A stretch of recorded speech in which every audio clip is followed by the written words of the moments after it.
What a fucking nightmare.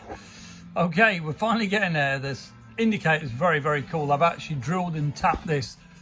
You won't see this when the grip's on. Okay, but starting to get it back together. Got to do the other indicator on there. Obviously all this is working. And it actually isn't that far off.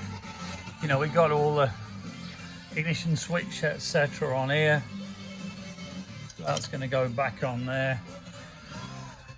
This is just temporary ties. These are good. These are from I think it was fucking Lidl's or someone, but very good.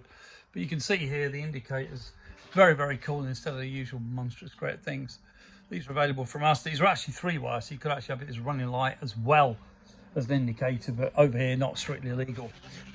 And then obviously when we brake, you'll see the stop tail brakes as well. But cracking bit of kit. This has been a bit of a nightmare. Thunder Heart Loom's very good.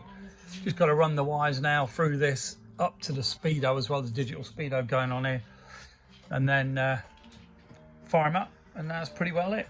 So cracking bike really is, and when it's done properly like this, it is cool. Got to get a longer throttle cable, but unfortunately the harness for the digital speedos disappeared. But I'll be honest, I don't know if I ever got it back off the guy I sold it to.